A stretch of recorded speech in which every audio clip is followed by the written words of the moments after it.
we would tell them the less time we have to spend marketing to get new clients, the more time we can spend servicing and helping existing clients. Right. We would rather spend all of our time. We would rather spend 100% of our time just doing the thing we love to do. But unfortunately, business gets in the way sometimes, and we have to go out there and drum up new business, which then takes us out of the ability to just get better and better and enjoy more of doing this thing that we want to do, right? Yeah. So the less we have to do of the marketing, the more we can do of the service. Hello. Welcome to another Backstage business episode. Today, I am bringing back Jason Fladlien.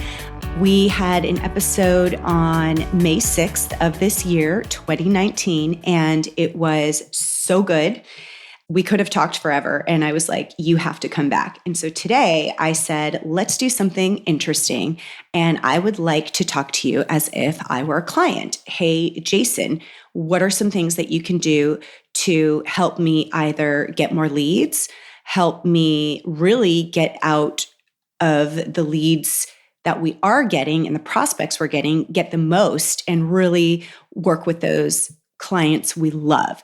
And that's what this interview is about. So I'm like a client doing a coaching call in a sense with Jason on this interview. And it's pretty awesome. So you'll want to pay attention and listen in, especially if you are in a service-based business.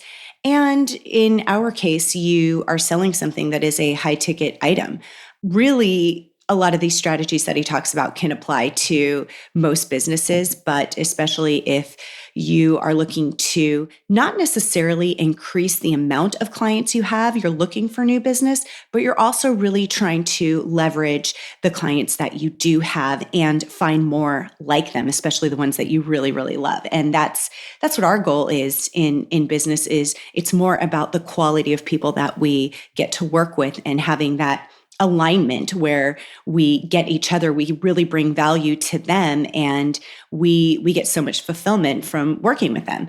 Lots of great stuff in this interview. And if you can, take a listen back to the May 6th episode if you haven't heard it already, where we are talking with Jason Fladlien. He is like incredible, amazing marketer. I mean, Google his name and you'll find all of the things. He's responsible for so many things that marketers are doing today. He's a webinar genius, and he just comes up with sales funnels that are ridiculous. Like, he's the type of guy I should actually be talking to every single week. And you could be learning new sales funnels that you can build that are just phenomenal. But we can only share so much at a time. So have a listen. Can't wait to hear what you think, and enjoy.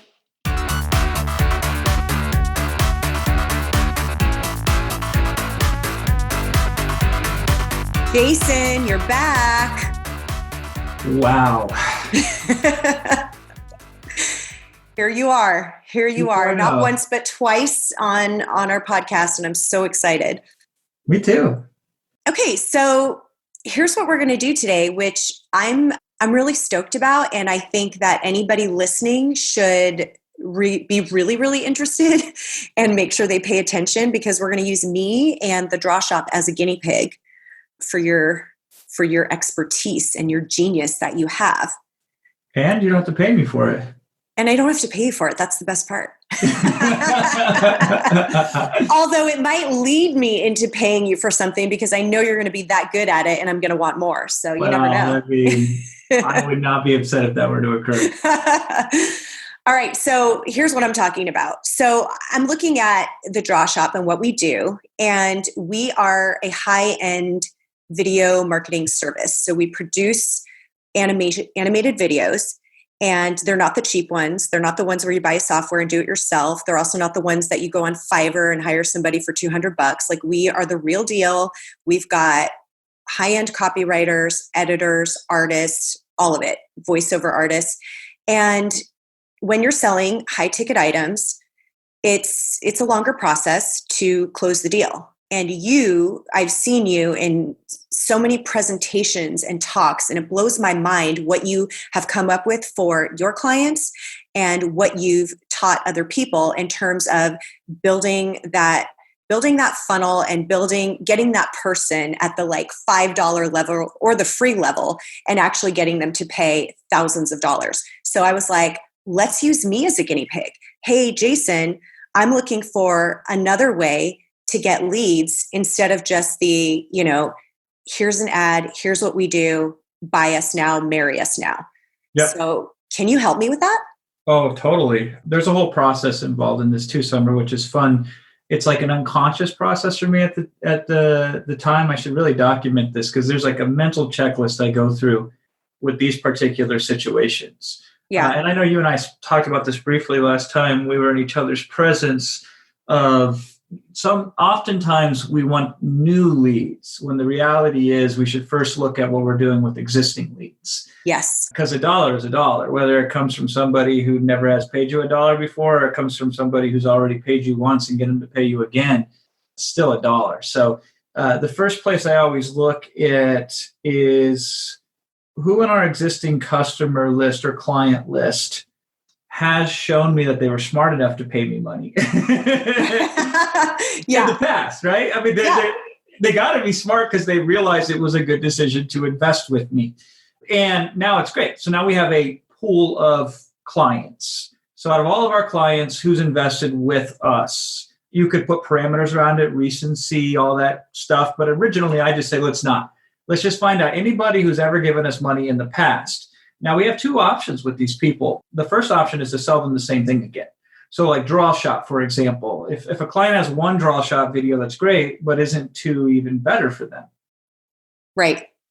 I mean, one draw shot video, no matter how good it is, isn't going to solve every single problem in that business. It's going to solve a problem, maybe even a couple problems, and it's going to help them in a variety of different ways. But oftentimes I've noticed here's a psychological principle that is like a limitation in most of our brains, is we've done it, it's done, therefore let's move on to the next thing. And if we don't help people out of that trap, we limit their ability to get the most benefit that we can offer to them. So I would immediately say, okay, what clients are the best clients to do another draw shot video with me? So we're not necessarily selling them something different. We're selling them something that they've already bought in the past, but I'm sure there's another application for them. So this is really fun if you want to be a little bit prepared, which I sometimes am, although usually I come out like half cocked and just, shake things up and see what happens. But a little bit of preparation goes a long ways. Is if we were to look at and analyze your clientele and say, what are the different use cases? What are the different reasons people come to us to have a draw shot video created? And just off the top of your head, Summer, like what are some of the more repetitive or the things that people tend to gravitate towards you the most? Like what are the different types of draw shot videos you seem to create over and over again? Okay, so the ones that are sticking out top of mind are like for biotech companies, for example. They're constantly coming out with new technologies and solutions. Maybe it's machines, and they have a difficult time explaining how it works. And they have to get that message out super fast, train people up on it, and get them understanding what it is that either they're selling to other people or getting their teams aligned with, hey, here's what we're launching this quarter, right, and you need to know what it does. So you've described to me what I would classify as two different types. First is a product announcement video. Let's just call it that. We have this new thing, new tech, new whatever, new widget. It's coming out and we're letting our clients know about it, or we're letting the world know about it. That's exciting, right? So I categorize that as a product announcement video. We should come up with a sexier name, but whatever, that'll do for now. Second category is internal company announcement. So helping the team understand what's happening and getting them all on the same boat together, going in the same direction, right? So to me, those are two different functions. Now, maybe one video could encapsulate both of those functions, but certainly there are companies that need to unify internal communications, and there are companies that need to announce products. And so, most clients that you have, I imagine they probably have more than one product, right? Yes, correct. So it's like if they use it for this product, is that like their favorite child? I mean, don't they love all their children the same? Shouldn't they do it for their other? Right. I agree. Yeah. So, I mean, that's where I would look. I'm like, who do I know? And even if you can be proactive, this is super helpful to the client because no matter what service you sell, you want to be of service. And so having a process developed at some point in time, especially if you test this and it works out, would be like, let's put a feeler out. Let's put some spies on our clients to see when they launch new products. Let's get on their email list. Let's follow them on, wherever they're at, Instagram, Facebook, YouTube, blah, blah, blah. And let's keep an eye on when they launch new products because oftentimes they launch them and they don't even tell us about it. And then we can follow up with them and say, hey, listen, I saw you just launched a new product. I noticed the last time you launched a product, you had us do a draw shot video for you. I was just curious if you want to have a conversation, if it makes sense to do that again or not. If so, here's how we can talk. And what we're doing here is I think of leads not like net new. I think of leads like let's get somebody in the pipeline to buy something, whether that's somebody who's been in our pipeline in the past or not, doesn't matter. We've just created a quote unquote new lead in the sense of a new opportunity for them to invest in what you have. So that would be a product one. The other one I would notice is if there's companies, and this one would be harder to anticipate, but still the same, is maybe a company only uses you for product announcements. And you say, hey, listen, some clients also find it's useful to use us not pointing externally at the market, but internally at the organization. And here's some of the benefits involved in this. It's not for every client, but it's for some clients. And, if you're interested in exploring this further, we can have a conversation. So that would be the second category. What about, is there any other types of draw shot videos that you find yourself creating? Yeah. So we do with some big corporations or people, like we've done this with Uber, we've done this with Twitter or Netflix. It's like internal training videos for their teams. So a lot of human resources, a lot of onboarding new employees, or here's all that boring stuff that you get, like the manual that you get when you first start working for a corporation. It's yeah, nobody reads those. Nobody does. And so this is actually, we have these clients who've been doing this with us for probably over 6 years, I would say. And they just do them they're just constantly updating them, or whenever there's new stuff, this is how they make their announcements. So that type of, I don't know what the word is, but that ongoing information that their internal teams need, or training new employees. Yeah. I call those procedure videos or training. Yeah. And so same kind of concept. If you're allowing a company to come to you and ask you to do those, that's nice. But if you're proactively going to those companies and establishing a system with them to be integrated actually in their company, so that way you have a mole in their company that knows when a new thing needs to be documented that isn't documented, or a thing that is outdated in its documentation, and proactively kind of anticipating that and then being of service, you can take clients who have already been using you and stimulate them to use you more often, or not rely on them proactively coming to you and asking, being of service again, which is in a service business. Now, all this is easier said than done because we got to keep the lights on. We got to manage our employees. We got to develop and, do all that other operational stuff. And so all of this is not done in a vacuum. We have to, we always get busy. So it's always nice to just reflect, take a step back and look at, if we were to do something like this, what could that look like and how could we implement it? So, these are great ideas to consider. Ultimately, I would say if you can just pick one and integrate it, that's a huge win. But same concept here is cross-selling other clients. Hey, you've used us for product announcements, but did you know we also do documentation? We just did one for this client over here. It's pretty cool. I don't know if it makes sense to do it for your organization or not, but I'd like to find out, or at least make you aware that this is some other way that we can help you beyond what we just did for you over here. Contact me if you want to know more information.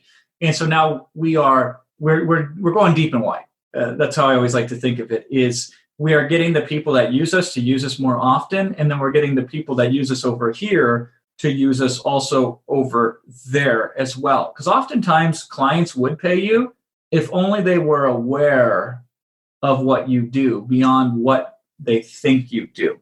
Again, this is a psychological principle. Most people, a brand, like I say Nike, and you think, just do it, right? Right. But Nike does so much more than just the brand that we think that they stand for. They sell more than just shoes or athletic gear.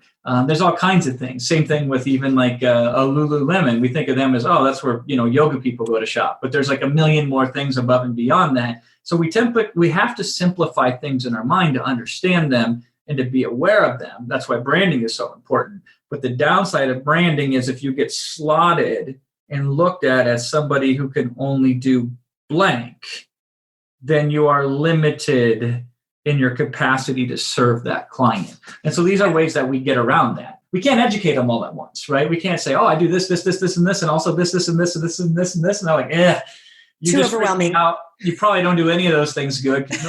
All of those things. You overwhelm me, I'm out of here, right? So when we sell them, originally it's like, this is the one specific thing that we do incredibly well in the one specific way that will help you very specifically in this one way, Yep. And we roll these things out in stages. So they're like, oh, that was awesome, wasn't it? Yeah. Well, we do this other one specific thing in this one specific way. And oh, by the way, we also, that thing we just did for you before, that's not like a one and done type of deal. Like there's no shelf life on the opportunity. We can do that again if you want. I don't know if you're interested or not. So those are the ways that I would look at originally. We always can go within usually before we go out. I think far too often clients go out. Now, the downside is like I got so good at optimizing the existing audience that sometimes then completely new, fresh blood doesn't come in. And it's kind of like, closing all the windows in a room and no oxygen gets in and you eventually die of carbon monoxide poisoning, right? Yeah.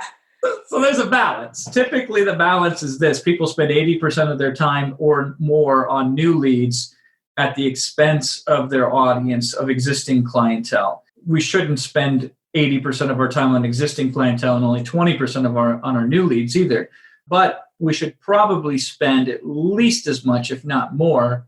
I would argue a 1 to 2 part kind of focus. 66% of the time we're graduating clients to higher levels of services or to complementary services, and 33% of the time we're looking to stimulate with new clients. Now, here's what's awesome about this. Now, I don't know if it works in your specific industry or what you specifically do, Summer, but we always look for referrals, using existing customers to stimulate new customers or new clients. So we just would sit down and we'd say, well, first question is, do you get referrals? Yes, absolutely. Okay. And why do you think that is? Because of the experience that they've had and the results they got. Interesting. So they experienced. Tell me more about that. I think that most people will say they loved working with our team, but I think the big thing that they love is that they were able to clarify and make something difficult, some type of messaging, super clear, and that we took them through a pretty simple, easy exercise, but it was something that was simple but very powerful. And they got so excited about it, so they're like, "Oh, I'm going to share this with somebody else who happened to be looking for it." Or somebody saw the video and was like, wow, that was really cool. We could use that in our business. And then they'll, do the intro email of, hey, wanted to introduce you. They're looking for a video as well to explain XYZ. Right. So they get so thrilled with having worked with you because they've been experiencing this challenge of, I have this incredibly complicated thing. I know it's complicated, but I don't know how to simplify it because I'm so wrapped up in it and I'm such an expert at it, or I'm too close to it. And like magic, with very little effort, I come out the other side and I have this thing that everybody can understand and is clear and it's more powerful than anything I could ever do on my own. Something like that, right? Yes. Okay. And so, when somebody has that totally, I call it a paradigm shift experience, it's very hard for them not to tell other people. Now, if they tell like the Uber driver, it probably isn't going to drive new business to you, right? But if they hang out with other people who are qualified, as long as they don't feel like it's a competition, like, oh my God, I got this amazing, powerful asset. I don't want my competitors to have it because then I lose the advantage I have over it. As long as you can either not have that be an issue or bypass that issue, you can get referrals. Right. Now, the funny thing is, Summer, is some clients aren't even aware that it's okay to refer. Yeah. Interesting. Yeah. And how do you, let's talk about that. How do you invite them without sounding greedy? You know what I mean? What's the right way? We have certain ways of asking, but like, what do you, yeah, you know what I mean? It's like, hey, I like great. how you described it as greedy, right? Yeah. How dare you be a capitalist, Summer? Come on. Yeah, I know. And I don't, but like some people feel that way. Oh, No, I don't want to ask that, or I don't want to have to, but and then there's people that, use certain ways of incentivizing them. And could that sound desperate? Could that, these are the things that go through their mind. Right. So what do you suggest? This is a great conversation, and it is related to what we're saying, although it's its own separate topic, which is when you provide a service, you want a client to feel special. So if you're servicing the client and then asking them to get more just like them, they feel less special, or they could potentially, right? Right. So there is this kind of balance where we don't want to take away from that customer's experience or that client's experience. We don't want to take them out of the moment, nor do we want to distract them from the thing that they're interacting with us on. So these are very legitimate concerns. The easiest way I have ever found when starting something like this, because if it happens automatically, which it does, then just a little bit of effort can accelerate it a lot. It's kind of like once a snowball starts rolling downhill, nobody's got to push it anymore. It just keeps going and it gets bigger. But what if you didn't get to the hill? You're at the top of the hill and just needs a little bit of a push, right? That's how I look at these things. So the simplest thing that says is just a simple PS. We're happy to take on any clients that you refer to us, and we treat them extra special because of the fact that they're referred by people like you. Something like that. Literally just a PS to an email or a communication. That is the simplest, brain dead, easiest way, is if you just tell them, hey, it's okay for you to send people to us. And if you want to send somebody to us, it's as easy as blank. It doesn't have to be even a focal point of the conversation. It could be an email signature. It could just be put on whatever documentation you send them in a PDF. Like, here's our process. Page 1, 2, and 3 documents it. On page 4, it says, if you need anything, contact me here. And oh, by the way, we totally love it when clients send their friends over to us. So we made it really easy. If you're interested, go here for more information, right? It can be done in a very, very light touch, out of the way. It's, I call it the Columbo, right? Like the old Columbo. You ever watch Columbo? Like forever ago, yes. It's definitely a legend of yesteryear, right? But the whole concept is he would say, okay, we're done here. And then he'd go off to the door and turn, just one more thing, right? Almost as an afterthought. So that's how I think of that, as the Columbo. All these young kids, these millennials listening to us, going to be like, what are you guys talking about? But whatever, look it up, right? So that's one way to do it. Another way here's what I really like to do. So this is what we did with a lot of our Amazon sellers, which is just selling, $20 knickknacks on Amazon, but it's still, the principle was always the same. We would tell them the less time we have to spend marketing to get new clients, the more time we can spend servicing and helping existing clients. Right.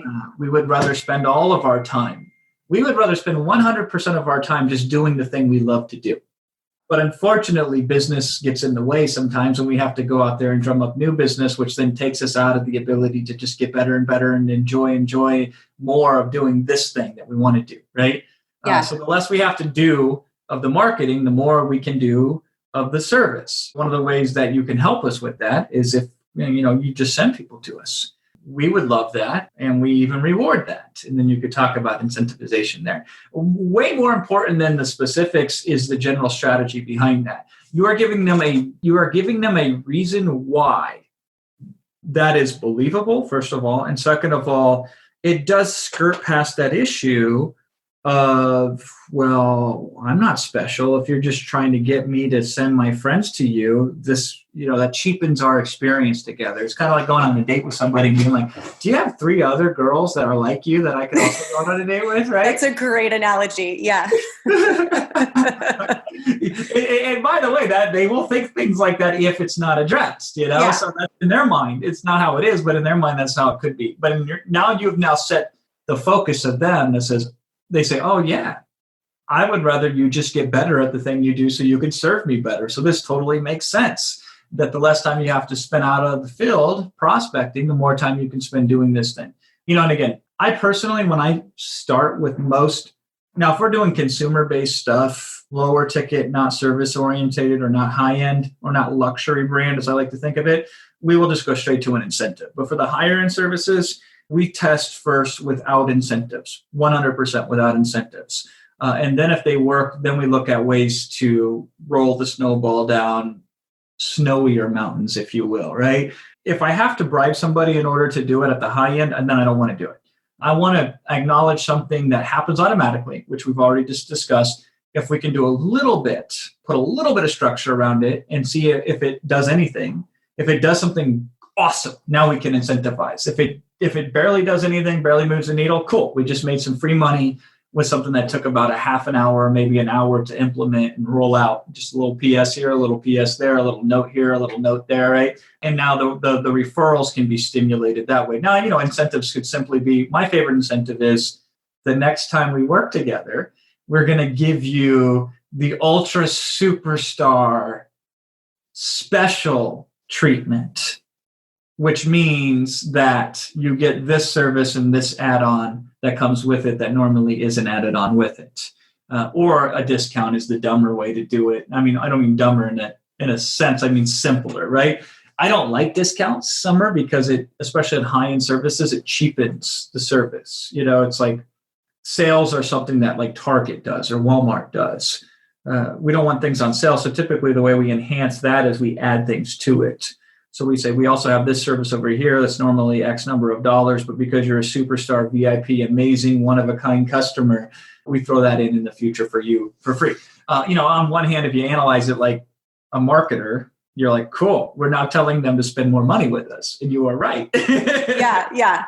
We are future pacing the experience, to use a persuasion terminology, that we expect them to do business with us again, but we will reward them for it. And then we are also, in a sense, allowing them to know that we have other services, which are other services that they can even talk about and now tell their friends even more about. But the thing is, too, is like we are now incentivizing them by giving them special deals on the future for their business. And if we can theme it in, maybe the superstar, amazing, one-of-a-kind, legendary friend package is not, maybe that's a little too preposterous. I don't know. But if we could come up with a name, now we give a level of ascension to where people want to aspire to be that person. And how do you get in that club? Well, you just refer 3 people or whatever, right? Yeah. Yeah. And now we're using existing leads, servicing them more, getting more revenue from them, helping them, providing more value to them, and then utilizing them to get even more referrals than they're already getting. Now here's where it gets really fun. In business, we tend to, like, we'll go to a conference, right? And it'll be a conference on, like, what's a business conference that you recently attended, a topic of or on or a subject? Like what topic? Yeah, anything. Name like a topic. You paid, or you went to a seminar, or you studied, even a book you read recently. Okay, so how about, let's use StoryBrand. I recently got certified as a StoryBrand guide with Don Miller, which is all about clarifying your message. Yeah, story branding. And so, like, what's awesome is you go into that, and that's all you talk about, think about, and do for 2 days straight or whatever, right? Yeah, exactly.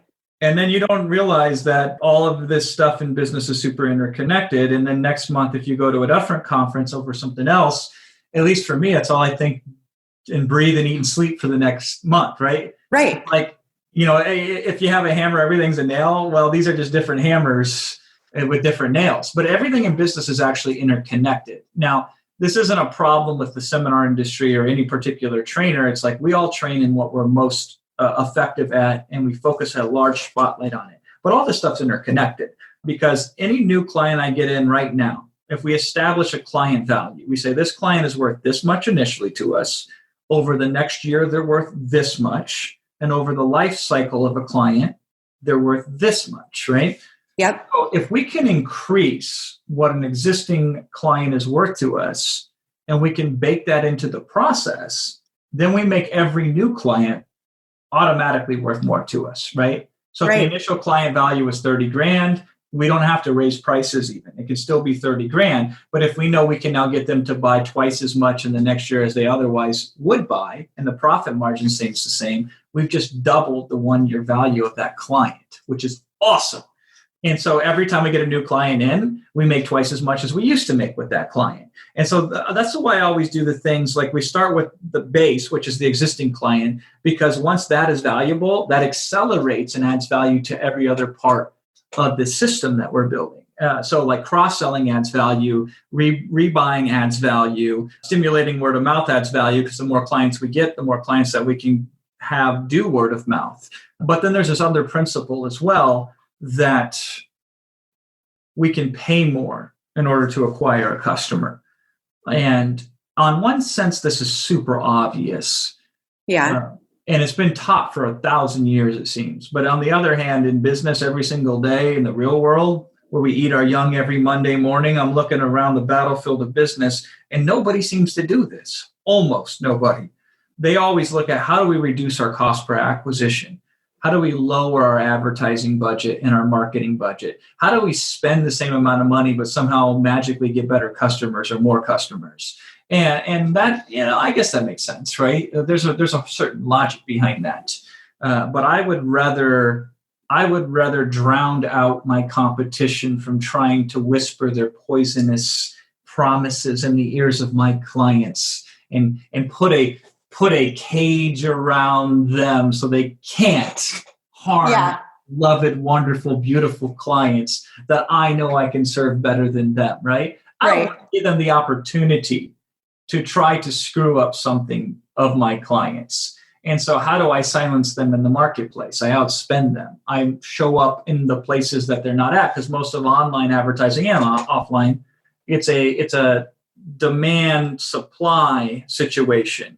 The price of Facebook clicks goes up if there are more people bidding on it and bidding higher. The price of Facebook clicks go down if people quit bidding on them.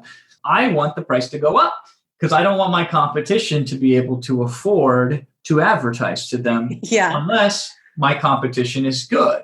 Most competition, I would say, is not good. You mentioned earlier the people on Fiverr, $200. It's like, wow, that's a lot cheaper than what Summer does at the Draw Shop. Yeah, I mean, price and cost are two different things. The price is cheaper, but the cost is exponentially higher, right? Right. And the software, it's like, forget about it. But here's the problem. Those people, if they're out there advertising saying, hey, we're better than having to pay somebody to draw these Draw Shop videos. We're we provide a better experience and we cost a lot less. You've seen the advertisements, I'm sure, right? Oh, of course. Of course. Doesn't it piss you off? It does. But like you said, okay, here's a lot of what I'm getting from this whole conversation is, number one, you do have to have patience.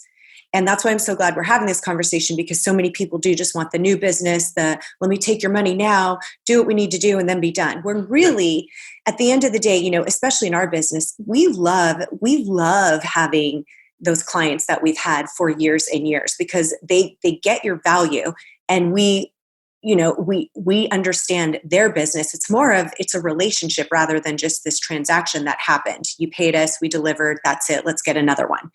And to be able to, you have to understand you have to have the patience to get that person to be long-term. And it boils down to so many different things, like what kind of experience are you going to make this for them so that they actually want to refer you to other people that are like them? Because typically when you get referrals, usually most of the time, they're awesome people that are going to appreciate you just like the person that referred you to them.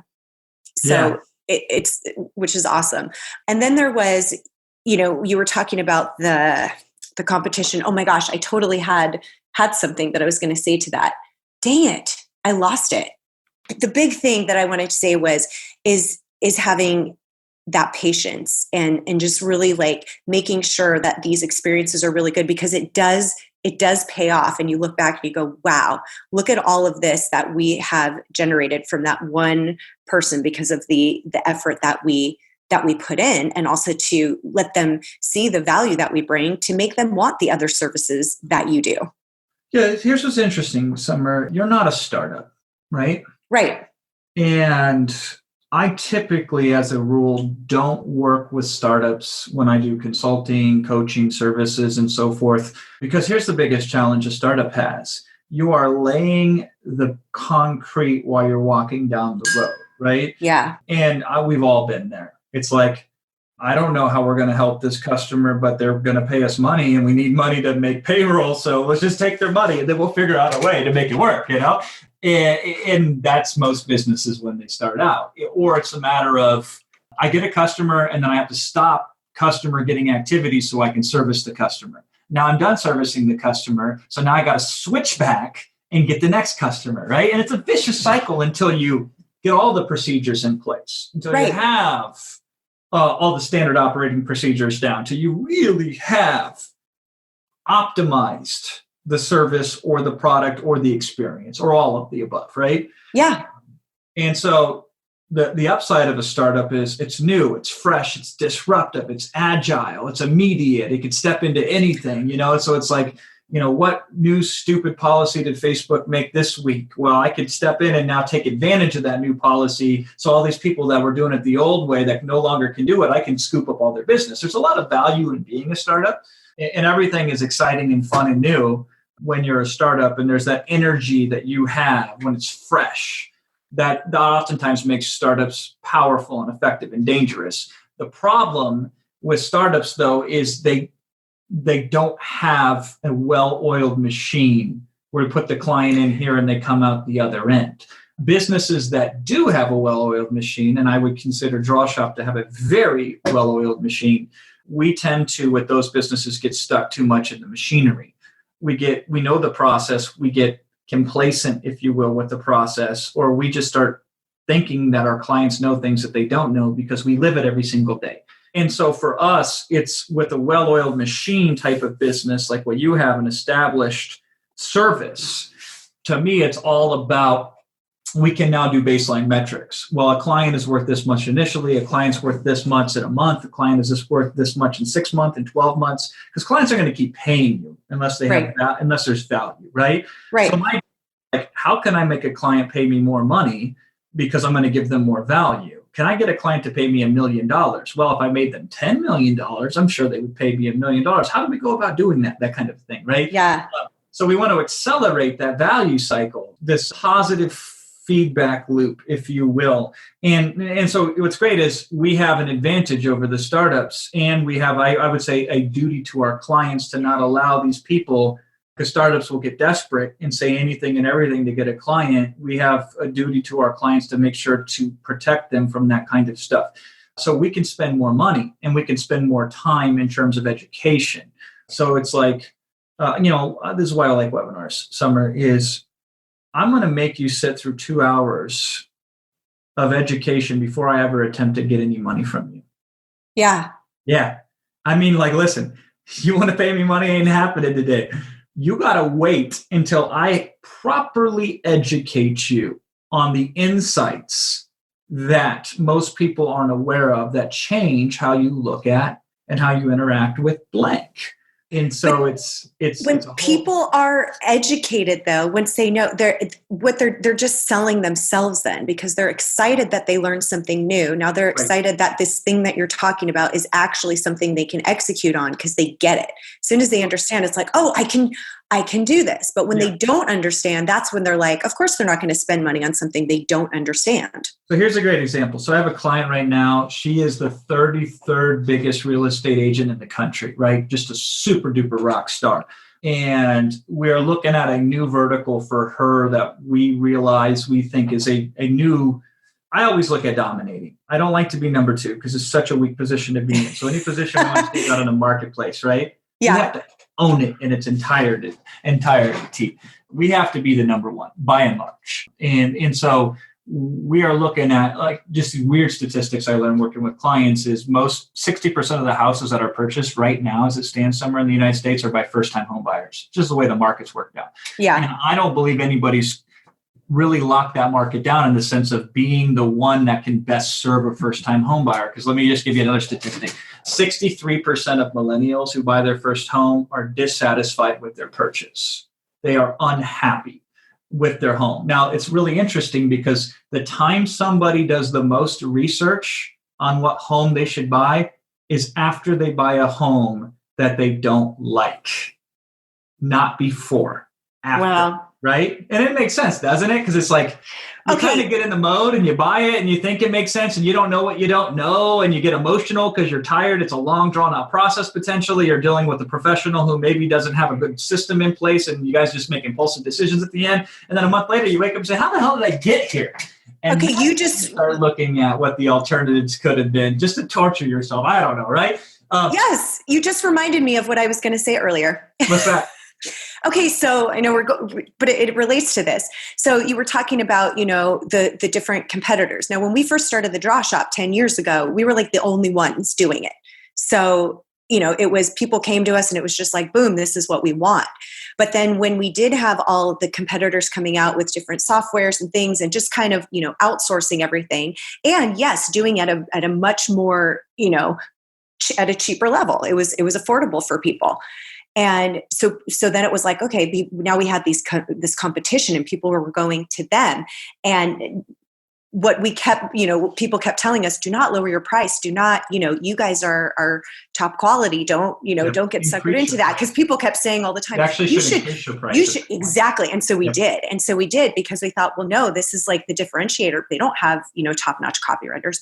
we're not using a software. People kept going, don't you want to scale this and create a software? No, because that's not what we do. That's totally different. We're not a gimmicky thing. Like the actual reason we do what we do is to make messages super clear. Like we're all about the conversions, not just a cool hand-drawn video. And so we stuck with that. And what's interesting now, and this is where I was talking about patience before, is that it's turned around. So now the competition that we have actually works in our favor because people have either tried it and they're coming back to us going, hey, we tried this company. We were trying to do it this route, but nothing happened. We didn't get an effective video. It was such a pain in the eye. They're just complaining. And now, or they'll just come and say, hey, you guys we don't want any of that, fake stuff happening. So we're like, okay, so it worked in our favor, but it was having to, stick that through and having that patience really to stay true to the value that you bring and knowing that it can turn around. They do need to be educated. And sometimes you have to wait it out while they get educated. Yeah, and not run out of cash, right? Yeah. That happens all the time. But that's where you have to focus on the clients that you do have that love you. That's the thing. Don't always be looking out, like you said, for the new business. New business is great, but when those times happen, and there's going to be competition. Is remember these people that you got and that you paid money to get them, and nurture that relationship and keep working with them. You're bringing them value, so don't feel bad about taking their money. Summer, we had a client that we worked with where something similar to what you just described happened. Because this happens in business all the time. If you discover a blue ocean, which you did, and you become very successful in it, people are going to say, ooh, I want some of that pie, right? I'm going to come in and encroach upon that space. It's inevitable.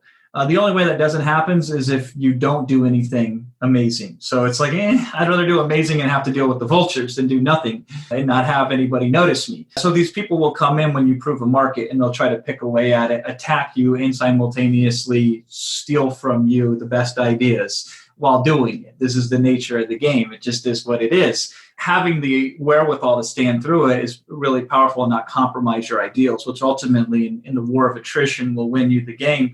The other thing that we used to do with clients, though, in this situation, very similar to yours, we'd say, listen, here's the deal. Because theirs is so cheap. So like we were selling this product that was like $3,000 and the competition was like 50, 40, 30, 20 bucks. Everybody else was, right? So we're 100 times, we're 20 to 100 times more than everybody else. So this is how I would sell it. I'd say, listen, here's the deal. I just want you to get the result.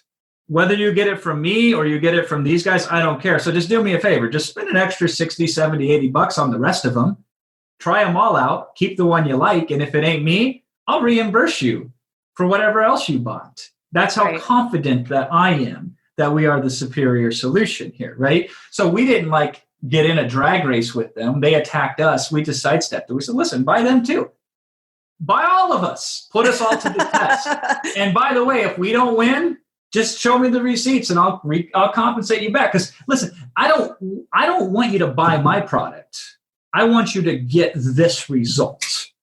I don't want you to get a cute looking draw shot video. I want you to have a clearer message. I want it to have more impact, et cetera, right? I love that. Yeah. I don't want you to buy my product. I want you to get results. Yeah, I don't want you to buy a draw shot video. Is that the conversation we're having here? If so, I've done a disservice. I want you to have a message so crystal clear that even the person with a million thoughts bouncing around their demented brain will stop dead in their tracks and be unable to ignore you and understand what you do at a glance in a second, no matter how complicated it is. That's what I want to do. Now, we get there with the draw shot video, but ultimately, I want that for you. So if you want to try these software out there and you want to try this guy on Fiverr from Pakistan that also kind of does that, let's just put them all to the test.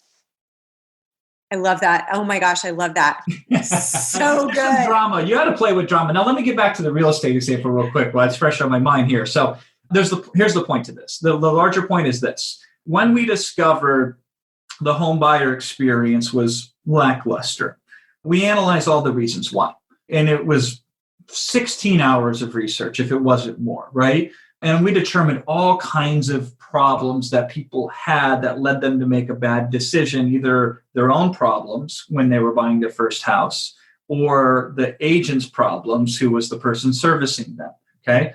So now we know the challenges, and we know how to solve those challenges. We know we've already anticipated every issue that they will have along the way. So now we craft a webinar.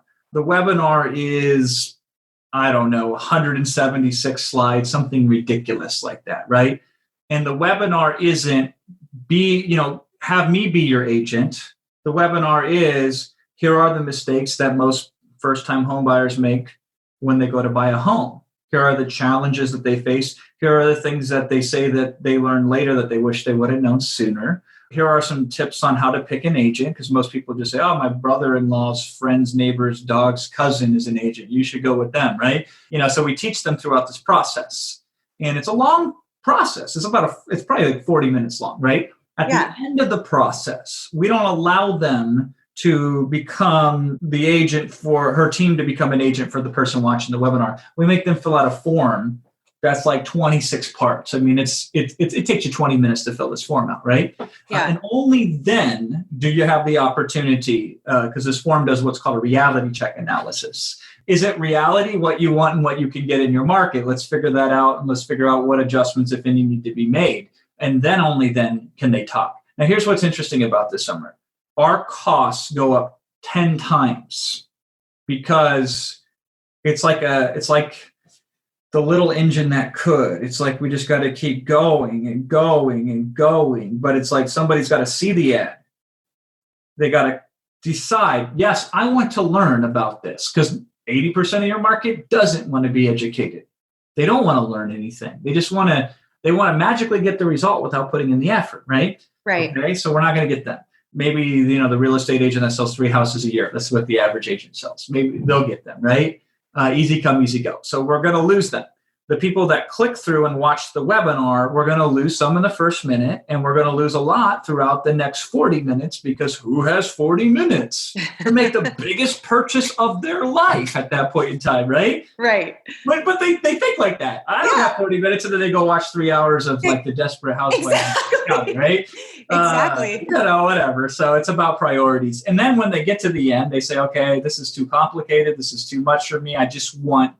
I want to settle for the mediocre result where I could just, my friend's neighbor's uncle sold real estate one time in the 70s. I'm just going to go with them because, we go to the PTA meetings together, whatever, right? So when we make them fill out a form, not everybody wants to fill out a form, right? So when this is all said and done, the cost per lead goes up 10 times or up to 40 times even in some instances, right? Yeah. Now, the average commission when they sell a home is $15,000 in that area, right? So we can buy a lot of leads and still make a profit. But the thing is this, even though the lead cost goes up 10 to 40 times, the value of the client goes up far more than the cost does, because that client doesn't come in and say, prove to me how valuable you are and let me argue and resist you every step of the way or get in my own way and make it harder for you to help me, even though I want you to help me, right? That client comes in and says, tell me what I need to do. And I will defer to you under all instances because I totally understand your superpowers. And I'm like clay in your hands, mold me and do with me what you will. And that operationally, that client is 100 times easier to work with. And more importantly, oftentimes clients, like I'll give you a great example. Like, the weight loss industry works like this, is like everybody knows you can't swallow pills and lose weight, Doesn't work. Right. I don't know if that's news to you, Summer. Did that just shock you, that revelation I just had? No, it's true. You can't they say, I have a Peloton bike and they say it all the time. You can't outsource the results that you're going to get from eating well and exercising. Yeah, you can't just outsource this and just be like, we'll just take that. Yeah, exactly. But the Garcinia Cambodias and all these other pills, raspberry ketones and whatever the flavor is, oh my gosh, yeah. It's a multi-billion-dollar industry, right? Yeah.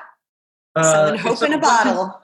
Consumers know that stuff doesn't work, yet they still buy it even though they know it doesn't work. They will hire a trainer and then they won't listen to anything that trainer says, right? Customers want the new outcome, but they're creatures of habit. I don't mean this in a cynical way. We're all like this in some way, shape, or form, right?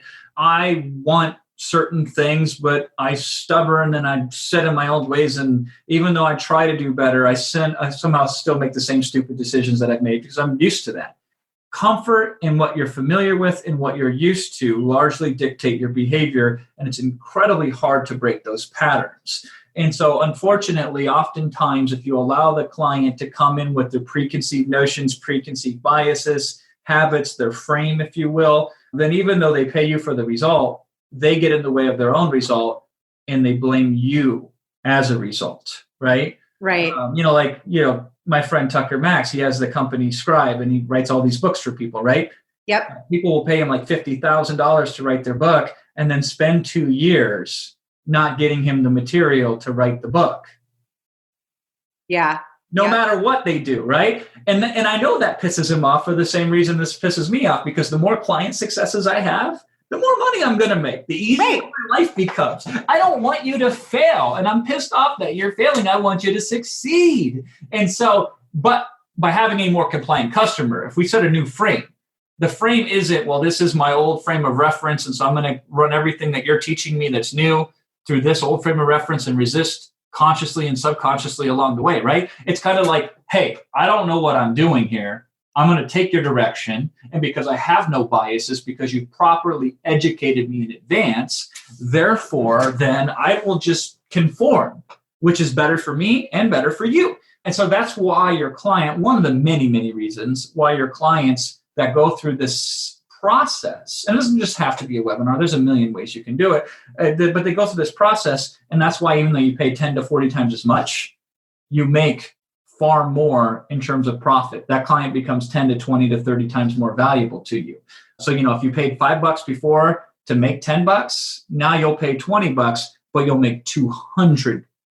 And I don't know, like $200 seems like it's a better deal than $40. Yeah, we had to pay a little bit more upfront, but we got a lot more in return. And so once we nail down the client experience and the client sales process internally, now we go out and we hunt. Because for most people, they will go broke if they have to pay $50 a lead in order to test and try to get a client, right? However, we can get rich paying $200 a lead. But the thing is like, there's this area. Clients who can't pay the bare minimum to get qualified leads, legitimate leads, most of them don't have the margin to do that. Yeah. But if they can get over that hump, then they can be successful, even if they don't improve their business, even if they don't improve their process, simply because the best clients, it costs a lot of money to get to them. The best clients, you have to go through a lot of bad clients and a lot of bad leads to find out what the good leads are. So that's like research and development of advertising. It's like, let's spend $100,000 to figure out what not to do and then quit doing that. And then what's left, it won't be logical. It won't make sense, but it'll make dollars. So we'll do more of that. And so exactly. We have to be able to burn through a lot of money testing out new lead campaigns and new lead generation. But if we are so profitable per customer, we can spend more to test and acquire customers. So we spend more on tests, so it accelerates our success. We spend more to acquire customers, and therefore we have a better position to be where they're at. And we can silence all these competitors, or we can just have more shelf space. And then we can do really, really fun things, which is start advertising in media that doesn't seem to make sense whatsoever. So it's like Dan Kennedy gives the great example of, he likes horse races where you put you don't get right on the horse, you get behind it in one of these weird chariot things and run around the track, right? Yeah. And those guys they buy horses and sell horses like crazy. It's a very rich person hobby, right? Now they go to these horse trading conferences, or what are they? I don't even understand this world, but this is the example he gives. There's one jeweler at the conference. The rest of them are selling horse related stuff. So they're all horse vendor, horse industry type of stuff. And then there's one person that sells jewelry there. And what does that person have to do with horses? The answer is nothing. But first of all, everybody there is affluent. And second of all, the story Dan tells is when they come home with a horse, the wife says, damn it, I told you not to buy another horse. And then if he can whip out a nice piece of jewelry and say, well, I got this for you too. Then she's like, oh, okay, Yeah. But that is not obvious. That's not like, duh, that media makes sense. It's, hey, we can afford to try weird, obscure, theoretical ideas because we have the budget to acquire new leads, because the breakthroughs never happen in the obvious places because everybody else has already tried them. There's too much noise there. They happen in the unobvious places. Like when I promoted the Amazon training, my best affiliate was not somebody in the digital marketing space. They weren't somebody in the make money online space. They weren't somebody in the biz ops space. My best affiliate by far was somebody who taught people how to trade options on the stock market. And what does options trading have to do with learning how to start your own Amazon business? And the answer is not really much of anything. But it didn't matter because we had such a persuasive education, high value first, ask for the sell, far down in the process second procedure. We were able to test those things out, and then we learned. Chiropractors. We crushed it with chiropractors. Summer, get it? Yes, I like it.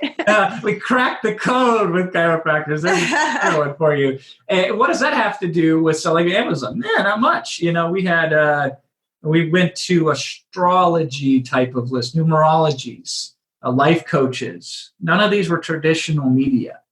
We went to the places to fish in the ponds that nobody else was fishing in. And it just so happened that fish that you thought didn't taste very good, I discovered it was a delicacy. And I'm the only one fishing for it. But it's speculative. And so you have to be willing to say, listen, we'll probably lose a whole bunch of money in a lot of areas, but if we can lose small and then win big, we're great. But we don't start there. Everybody wants to start there, Summer. That's what drives me nuts. They want to start there. Yeah. They want to start there and waste all their money. I say go to Atlantic City instead and start gambling. You'll do better. You'll probably have a better ROI, right? Totally. Yeah. Oh my gosh. Yeah. No, it's so good. Okay, so I want to kind of summarize some of the key takeaways that I got from this, and then we'll wrap up here. But the big thing that I keep hearing too is the patience. You have to keep testing. People, I think, expect these amazing overnight results, and that just doesn't happen. You have to test like what's going to work, and you do have to have. I mean, if you are making money, you have to put that money back in to test that marketing. Obviously, you're going to get a better lead. The more money that you spend, the better lead that you're going to get. For me in our business, what we were talking about is that whole experience really, and this starts in the sales process and letting your prospect know that it isn't just about them spending their dollars with you. It's about them getting a result, and the long-term result of that result that they get is the referrals and continued business from them, which makes that $200 that you were talking about compared to the $500 so incredibly worth it. So think about, instead of just always being focused on just the new business and the new leads, which is great. Think about the quality of that, and then what's the lifetime value of that one client that you're going to get. Yeah. And by the way, take any client that makes you money. So I see this happen all the time. Somebody will come to me and say, my Facebook, I spend $1 and I get $2 back. On YouTube, I spend $1 and I get $1.50 back. And, on this other channel over here, I spend $1 and I get $1.10 back. So therefore, I quit doing the one that gives me $1.10 back, and I quit doing the one that gives me $1.25 back, and I just now do the one that does $1.50 back. I'm like, dude, if you want to pick up only $100 bills on the ground and skip over the 50s and 20s and 10s, I guess you can do that, right? Yeah. Just pick them all up. So different media will perform differently, and it's not a competition. Anything that's profitable and worthwhile to do, you should do. And so, like, you might go to 20 different brand shows or 20 different sponsorship opportunities, and one of them does incredibly well, like a 10-1, right? Yeah. The rest of them each do like a 2-1. So you're like, screw those ones. They suck. They don't really produce. Well, they're still profitable. And as long as they don't tax the resources internally, the opportunity cost doesn't get squandered, right? You should do all of those, even though some of them will perform better than others. And you shouldn't try to fix that. You're like, well, this one just does this one. It's profitable. We can do it. We have the capacity for it. So therefore we should do it. Same thing with like mastermind groups. So I know a lot of your business comes from mastermind groups. And so it's kind of like, you don't have to go to everyone, right? But you're like, hey, what would happen if we sent an employee to another mastermind group that has nothing to do with the mastermind groups that we swim in right now, right? Now we're in ponds. And by the way, 5 out of 6 of them probably won't do a darn thing. But the 1 out of 6 will pay for the other 5 and leave a big chunk of profit over. And then you can say, okay, are there other ones that are like this? And that's how you can go and play in that way as well. Strategic alliances, obviously you do that very well. Unfortunately, businesses typically get top heavy. They get really good at 1 or 2 or 3 ways to generate leads, and then that's all they do. So the people are really good at networking, typically are horrible at paying for advertising. People are wonderful at paying for advertising, are horrible typically at strategic alliances. So we want to be more well-rounded. And so that's really the big lesson here too but at the end of the day, start with your existing customers. Get the ones that buy with you to buy more often and to buy more from you. Then get them to refer others just like you. Now measure the value increase that you get. Allow that addition, some of that revenue that you've now got that would otherwise not be realized, to fund your research and development in the advertising space and start testing different advertising, and ideally advertising that is service-based first, not buy from me, buy from me, buy from me. But it's like, hey, listen, let me help you understand the differences between people who do well and people who don't do well. And now that you understand the differences, maybe we can have a conversation on how we can work together. Love it. Amazing. Awesome. Shortest half hour of life. Rapidcrush.com. And I'm going to put your information too if you're like really wanting to get more strategy and ideas. And I'm so grateful that you came back to talk with me. This is so valuable. I love it.